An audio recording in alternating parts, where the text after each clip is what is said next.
Follow your passion and the money will come. Sounds great, but is it true? What if your passion never pays the bills? What if you turn your passion into a job and then you end up hating it? Turning your deep passion into a business is scary as hell. There's a tension between doing what you love and the practical need to make money. That tension is exactly what we explore in a recent coaching session with Scott Britton. Scott is the co-founder of a company called Troops, which he sold to Salesforce in 2022. Scott is also a writer, a podcaster, and an overall explorer of human evolution and consciousness. In our session, he starts by asking whether he should coach others as a way to make money from his passion. But then we quickly find that he genuinely doesn't want that. That leads us to greater contact with two parts of Scott, the one who trusts in his future and the other who worries about making money. The rest of our session is effectively a facilitated conversation between these two internal parts. This is a fun one. Enjoy. Hey, Scott, it's great to see you. How are you doing today? Brian, I'm good, man. I'm stoked to be here. I am really, really excited to be here with you today. And, I'm just going to intro you real quick for the audience. And so Scott and I, we've known each other, maybe over a decade now. We met back in New York when we were both building startups in the days of WeWork and the fervor of all the companies that were rising up during that time. And Scott, you founded this great company called Troops, built it for a number of years. You sold it to Salesforce. And recently you've been on an amazing journey of just exploring consciousness, your own consciousness and just the nature of human consciousness and its evolution. You've got this podcast where you explore that topic. And so I know you to be someone who is very, very curious and introspective and wanting just to dig into all the little nooks and crannies of human experience. And so I'm just delighted to be here with you today and just to spend a session with you and just see what's up. Thanks, man. I'm honored to be here and excited about what we'll discover. Yeah. So we talked about this a little bit, but tell me a little bit about, you wanted to spend the time together. You've been having a few things come up for you lately. Fill me in, fill the audience in. Yeah. So, just to kind of set the context. So, as Brian mentioned, kind of coming from the venture-backed startup world, did that. My passion and interest is definitely in human transformation and human evolution, and consciousness is kind of what I believe is central to that. And so yeah, I've been kind of like in my post-exit work at the big company that bought us phase, kind of just my approach with my career has been like, all right, I'm just going to do the things that feel good and feel interesting, and good things will happen. And so I've been doing a lot of content creation. I've been working on a book. I have a podcast, been doing a newsletter.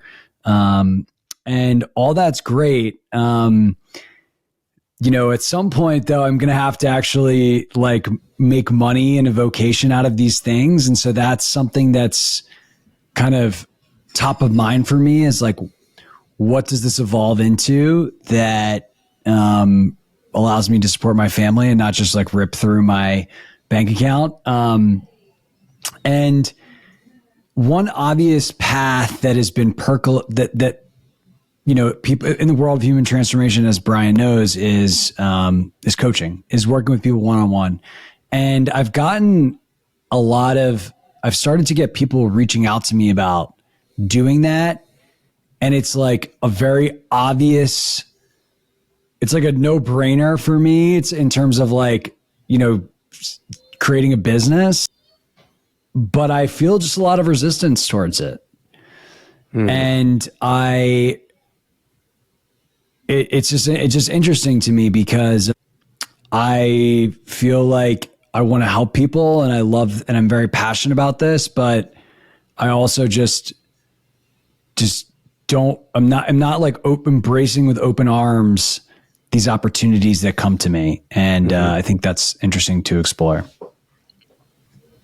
Yeah. So it's awesome that you are aware, that you're noticing that resistance. That sounds like it's actually very easy to spot.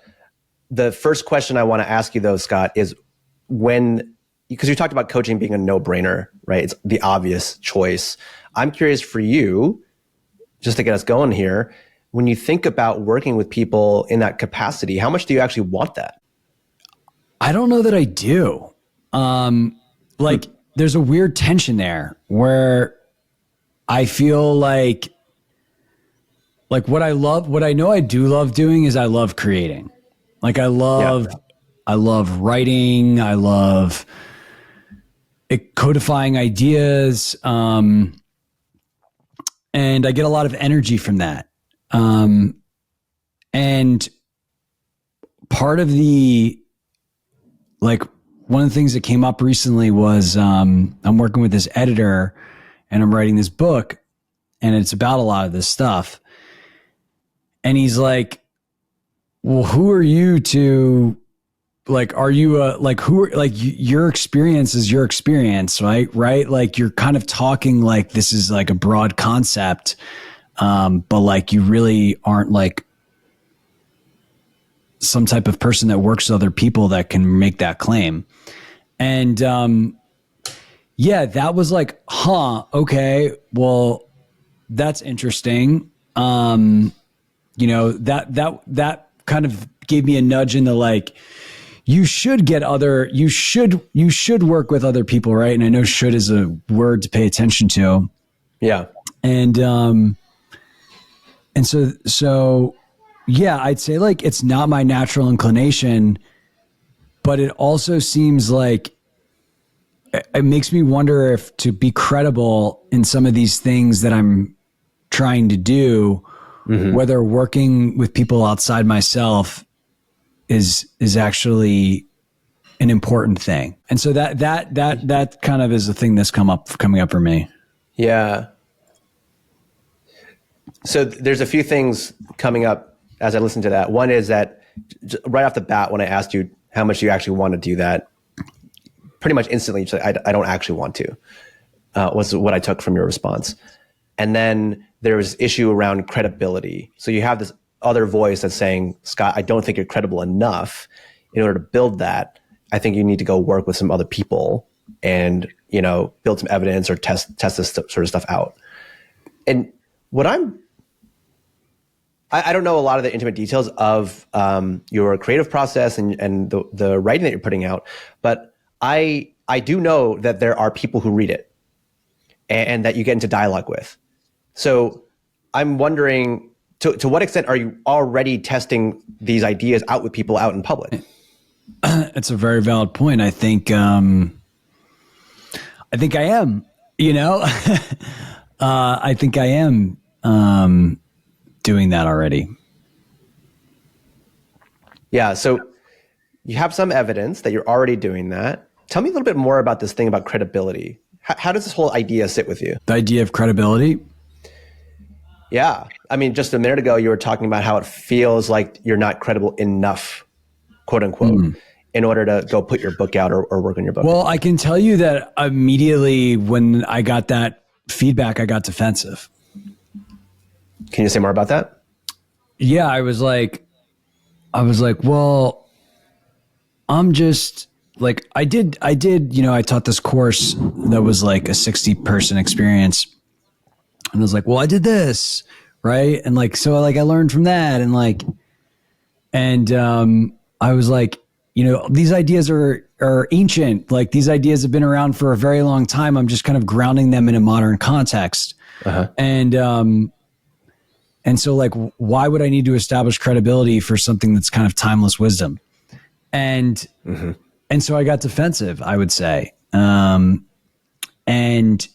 the editor's point was, I'm not actually challenging you. I'm putting myself in the reader's shoes and saying, why should I believe you?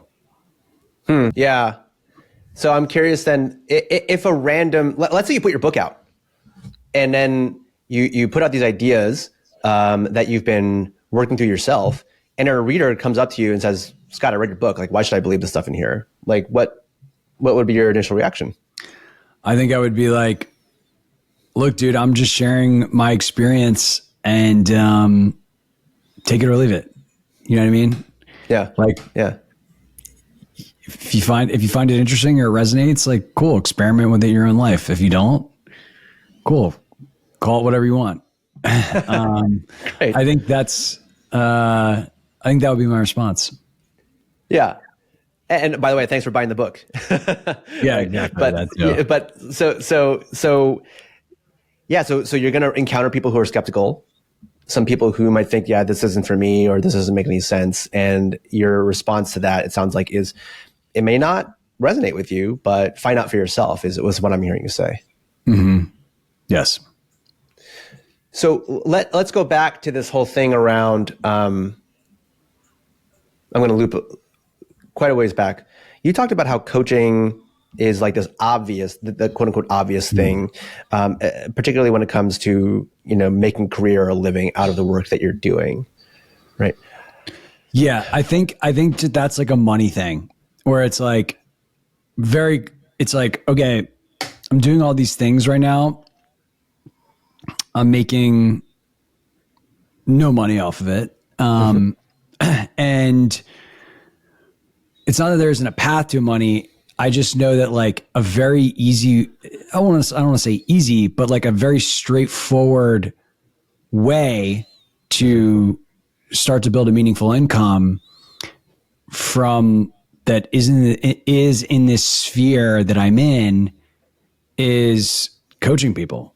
Like it's just a very obvious business, relative to something like, oh, I'm going to build this app that's like a brand new concept. And I guess I could do that as well too. I guess there are certainly, that is kind of obvious now that I say it out loud that I could do that. But like, I don't know that, the venture model is something that is immediately appealing to me either. Is that the path that you would have to take if you were to follow that impulse? Probably not. I think when I just ask myself, like, what is the most straightforward way how I would be able to quickly make a decent living from my audience that I have now, which for the people listening in context is about, 22,000 email subscribers. And yeah, I have people that are reaching out to me asking me for this already. Yeah. Like it is just doing that. And so, there is like, I do have like a part of this is a money thing where it's like, I do have like a pretty fat salary working at Salesforce right now, and I made some money from my exit, but it's not like never work again money. And, there's just a huge gap between what, basically zero and what my current expenses and, the salary that supports them are today. Yeah. So there's a tension there in terms of how's that you want to spend your time, what feels satisfying to you, and then how do you make a living from it? And a lot of that is informed by your current situation, in terms of your current income and current lifestyle. And there's some sense that if you go jump into this next chapter, whatever that looks like, you want to both have that feel satisfying and fun for you, and also address this money thing. Like make sure that there's some element of that is satisfied, some need met there. Is that a fair description of it? Yeah. Yeah. So you talked about straightforward, obvious, makes money. You listed at least a couple of things there. You listed like coaching. You listed, you described having an app. You also talked about having an asset of 20,000 plus subscribers.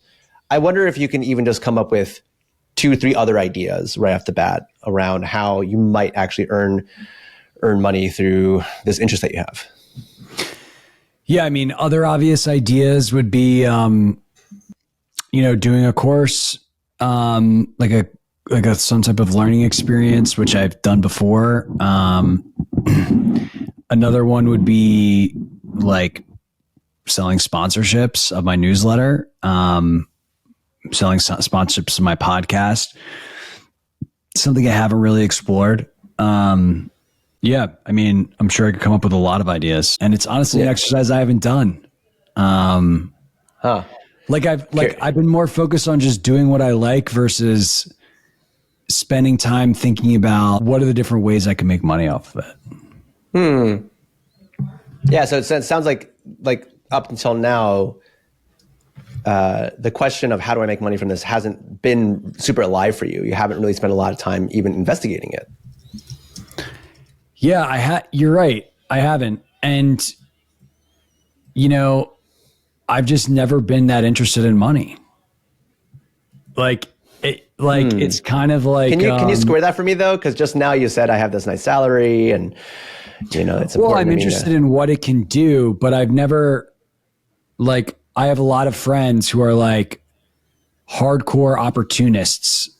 They are just like, oh, there's a way to make money off that. Cool. I'm going to fucking do that. Oh, there's an Eskimo on the side of the road that wants a snow cone. Like, I'm going to start selling snow cones.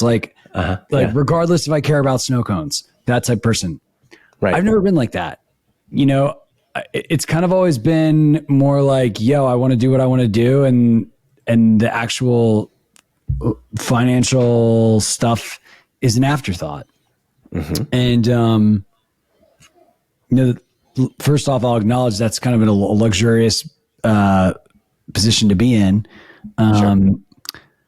But yeah, there is a weird tension there where it's like, that's kind of how I've operated. And then there's sometimes where I feel like that gets in the way of me just wanting to, it's like, yeah, I do want to have a lot of money. I do want to have a consistent flow of money in.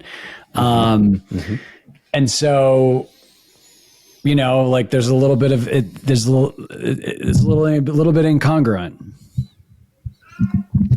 What I hear is that you have a couple of different parts of you operating here. One that is really not thinking about money at all. It's just mostly interested in pursuing things that it's like innately interested in.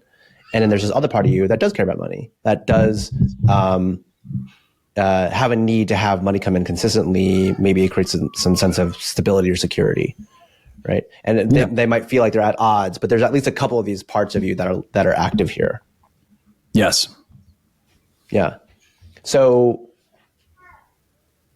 okay, let's try this. If you were to have both of these parts of you arrive at a table where they're having a discussion, I wonder if we can facilitate some sort of conversation between those two parts of you. I'm down. Yeah. Yeah. So who do you want to go first in this conversation? Let's have the one that is just interested in doing whatever they want to do. Okay, great. Yeah, so we're essentially just asking it to say its piece. What does it really want to express here on the topic of what Scott does with his time? So would you like me to kind of drop into that and go there? Yeah. Yeah, make contact with that. Cool. Yeah, it's basically just like, you don't need to worry about money, dude. If you just keep doing the things you love, like, the money will come. And so it's an unneeded concern, and it's not required to figure it out. It will figure itself out when you trust. So the whole exercise of like, write out all the ways you can make money and like, it's just, it's fine to do. It's just not required. So it sounds like this part of you really has this innate trust that you'll be able to figure this out. Yeah, the money will emerge. Yeah.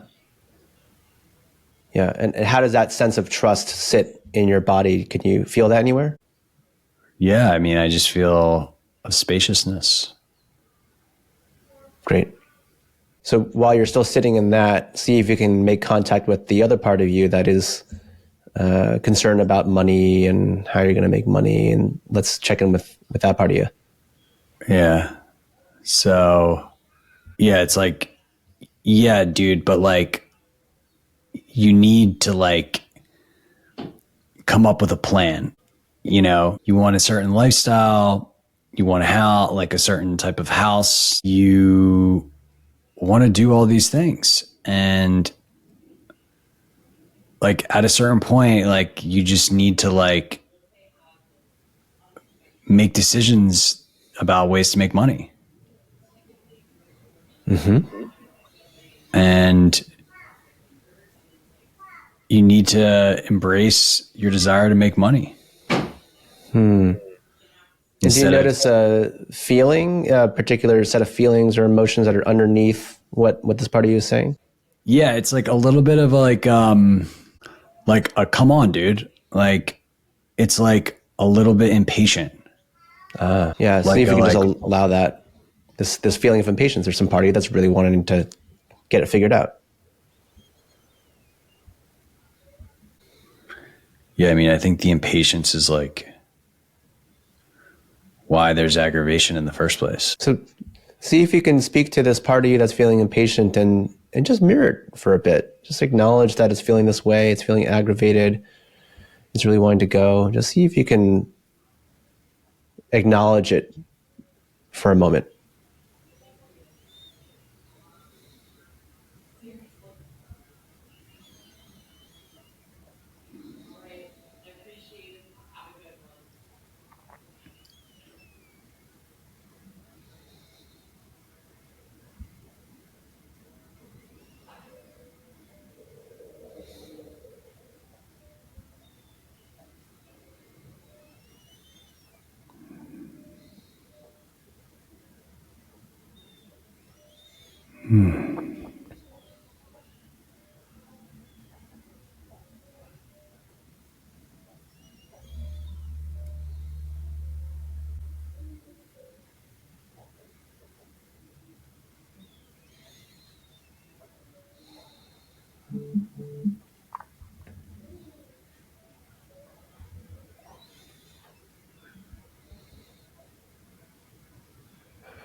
I see a lot of things happening on your face as you're touching this. I'm curious what you're noticing.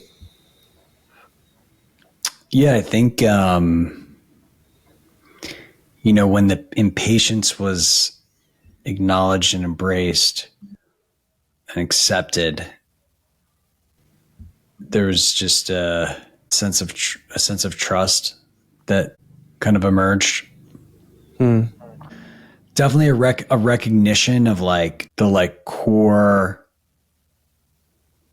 complex, like the core emotion that was like causing a disturbance was like this impatience, in my opinion. And there's just like a much greater sense of ease now that that's been seen.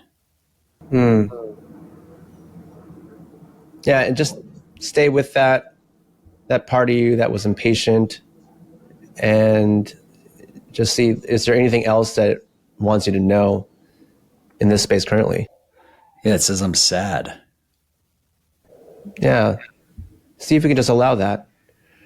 This part of you is feeling sad. And see if you can allow yourself to have that or welcome that right now.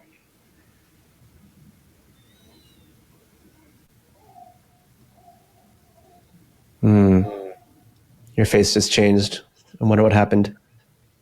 Yeah, I just am feeling a sense of warmth, tenderness. Yeah. You're just allowing all that's emerging to be there. Yeah. Yeah, it's saying like, it's like, I'm sad I haven't found my thing yet. Correct me if I'm wrong, but that almost sounds like it's really aligned with the first part, like there's a desire to find your thing, the thing that you're really gonna commit to or pour yourself into. Yeah, I think there's like it is aligned where the first part is like, just do the things you love, and like, then it'll all come together. And this one's like, I want to find the thing that like, to make my next career thing, make a vocation out of. And they're definitely related, because one's like, dude, you're already doing it. It just is like getting going. Mm-hmm. And this other one's like, doesn't think it's happened yet just because I haven't, started to make a lot of money from it. So this second part seems to believe that, or there's like some fusion between you found your thing and now it's generating a bunch of money. Yeah, it's definitely like, oh, well, it's not really a thing until you're making a healthy income off of it. Yeah. So given where you are, based on that, it would make sense why it's feeling sad. It's really wanting to have that and it doesn't feel like it's had that yet. Yeah.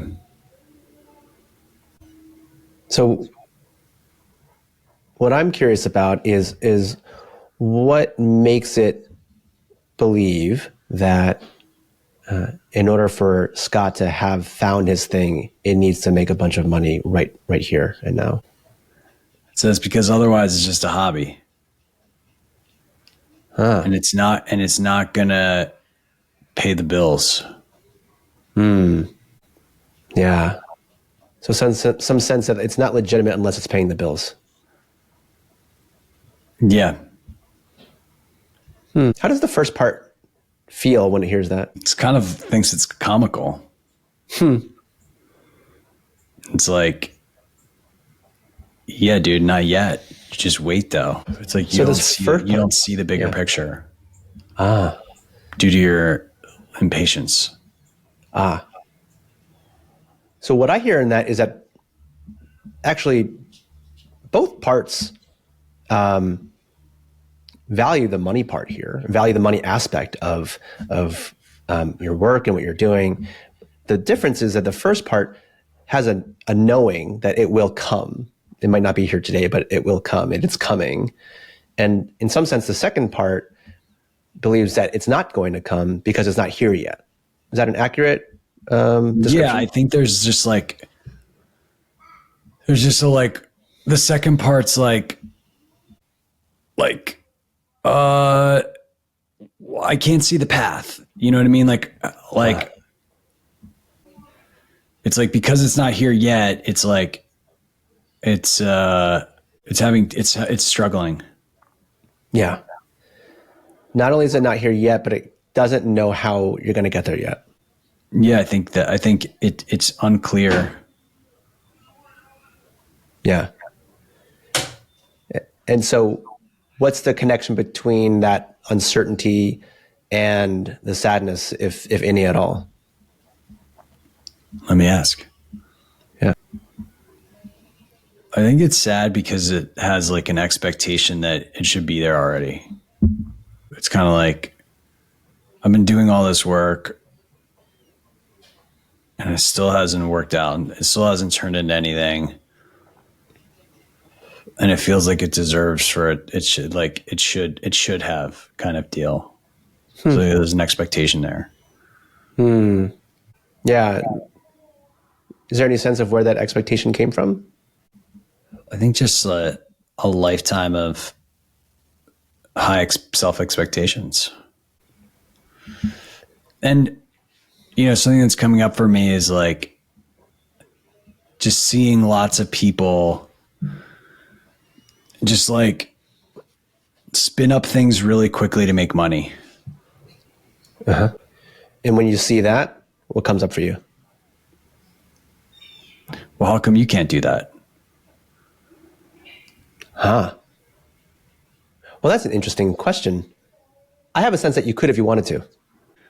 Yeah, I have a sense that I could too. But then there's also this fact that I haven't really. Mm-hmm. And then that causes doubt. What if you were to tell this part that you haven't spun up a machine to make a bunch of money yet, not because you can't, but because you simply don't want to right now? I'm just going to say, I haven't prioritized this yet because I've been focusing on a cornerstone of what's to come. What happens when you say that? Just some openness. So I'm just going to reflect that for a second. So you have this sense that if you wanted to go make money, you could quickly. You got people reaching out to you for coaching. You've got a few other ideas that probably wouldn't take much time to come up with, or to come up with a few different ideas wouldn't take much time. You could spin that up. And yet here you are choosing not to do that. Not because you can't, but because it's more important for you to focus on this cornerstone. And then it sounds like that results in some sense of openness when you sit in that. Yeah, I think that's right. I mean, I think it's like, I just feel such a big calling to complete this book. And, that's just what feels so alive for me right now. And I think the other part of me struggles with that because, there's just no guarantees on what that will become. And, there's concern about like, is that going to be anything? And like, what's after that? There's a lot of doubt that comes up. Yeah.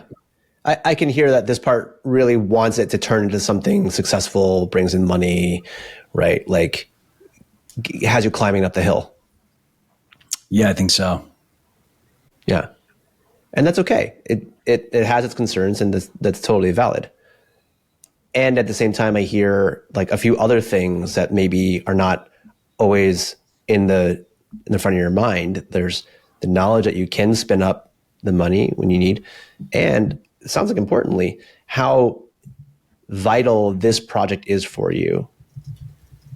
Like you've been directing so much of your energy toward it because it's so alive for you. Yeah. Yeah. I mean, it feels like that. It feels like I'm just like, this is what I need to be doing right now. And I just know that deep down to my bones. Yeah. And so, it's almost like I don't feel on a day-to-day basis like I'm blocked from doing the thing that I need to be doing. But it's kind of just like this ambient noise from that other part. Yeah. So how do you help this part of you get in touch with the trust that the rest of your system seems to have? I think let me ask. It says you need to start showing results.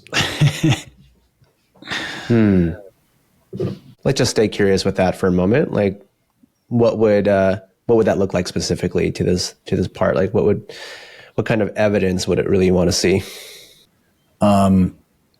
What's coming up is like a sense that the book is going to have some traction. Like beta readers, like recommending it. Okay. Anything else?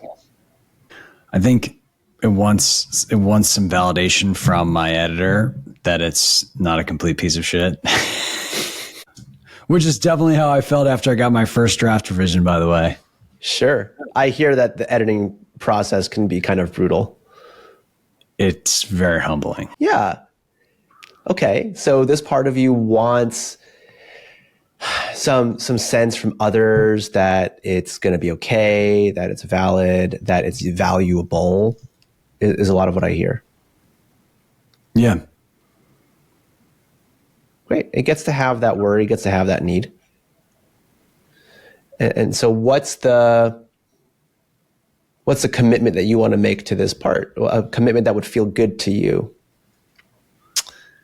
I think the commitment is that, if to get this part to trust, like,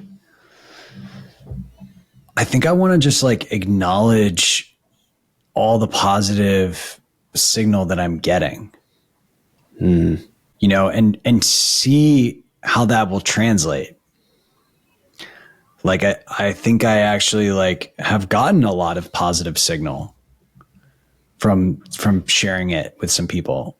Yeah. And for some reason that's not translating into like, this is going to result in something. Yeah. Like, it's almost like it didn't happen. Yeah. It's incredibly common for us to totally skip over the positive signals or the things that we could be feeling really grateful for. Like, just skips the system entirely. I feel like that's definitely happened to me. Yeah. So it's for me, it sounds like there's actually a non-trivial amount of evidence of people enjoying this, finding value that's all around you if you spend the time to look.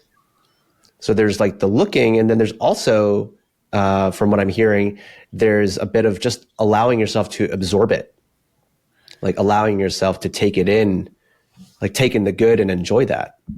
Yeah, that's a pattern of mine, is not just embracing the love.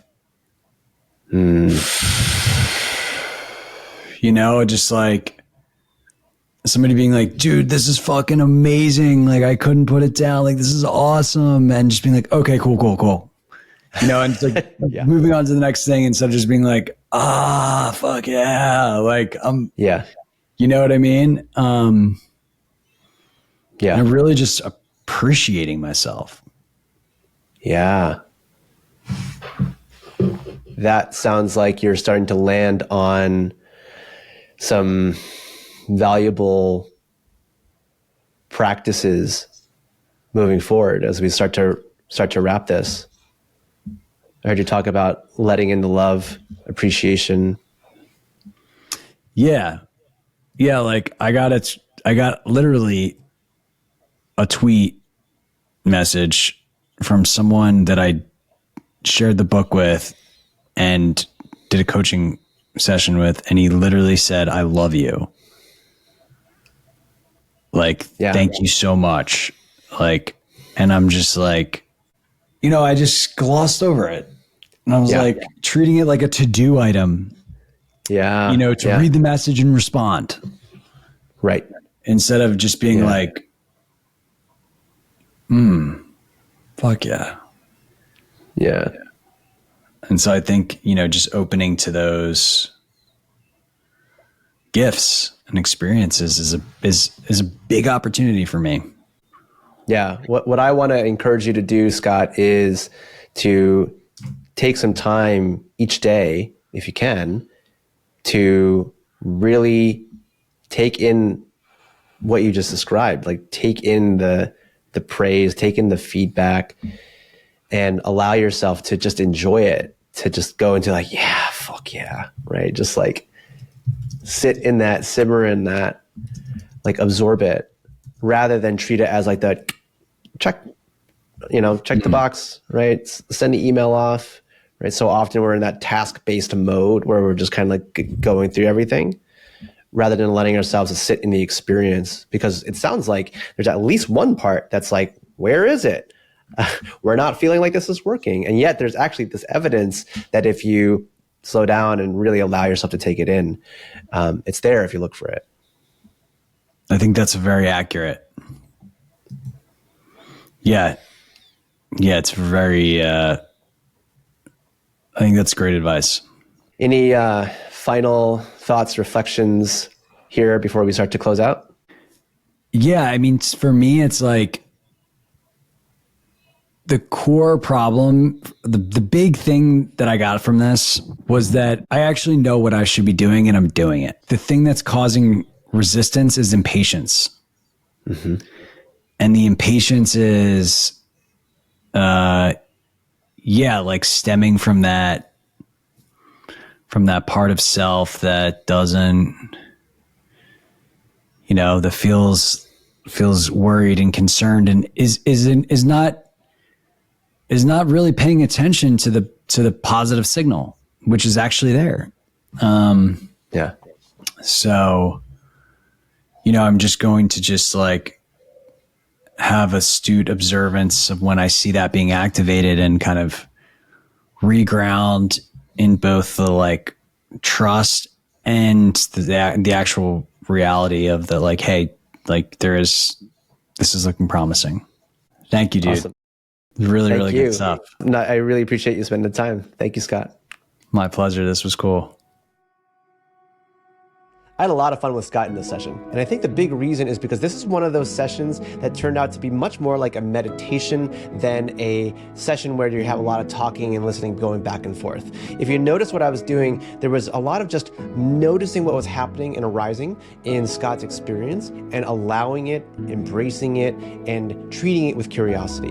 And as we did that, there was a natural unfolding process. In Scott's case, he already found this part of him that trusted in himself and trusted in his ability to create a business out of the work that he was doing. But then he noticed that there was that scared, impatient, and sad part of him, the one that was saying, I want the results now, and I don't really see the path forward, and I'm feeling really agitated about that. And all I was doing in this session as a coach was encouraging Scott and inviting him to notice what was arising in his emotional experience, and then embracing that and seeing what it needed to express and mirroring it back and welcoming it in even further. And what's really amazing about that process of just noticing and allowing the emotional experience to deepen further, to get further curious, to invite it in, there's a natural unfolding that occurs. There's a wisdom that emerges when we're able to be still and silent long enough to listen to what's in there. And so this is why this session is a little bit strange, right? You don't see a lot happening on the surface because so much of the work is being done beneath the surface. For Scott, I think one of the big takeaways is how easy it is to miss all the positive signal that you are receiving from the world as a product of your work. And so for Scott, he really needs to pay attention to what are the signals that he's getting from people around him, and can he allow himself to take that in? Because that's a huge amount of motivation and fuel for him to keep going and to tend to that natural fear, that natural impatience that he has in him, and remind that part of him that, hey, we are on the path and the world is actually sending a signal that is encouraging us, and we need to pay attention to that. We need to put our focus on that rather than the feeling that we're lacking something. It's okay to feel that, but we don't want that perspective to be all that we're paying attention to. So I hope this is helpful for you as well. How often are you operating from a place of fear, from impatience, from frustration that you're not quite where you want to be, and having that feel a story that nothing is working yet? If you pause to pay attention and see where things are perhaps already working and allowing yourself to appreciate that and enjoy that, you might come to find a really powerful source of motivation to carry you forward. Thanks for listening to Slow Down to Speed Up. If you enjoy this episode, please rate it in your favorite podcasting app and give it a like and subscribe. And if you're a founder who would like to reach the next level through coaching, please reach out to me at dashingleadership.com.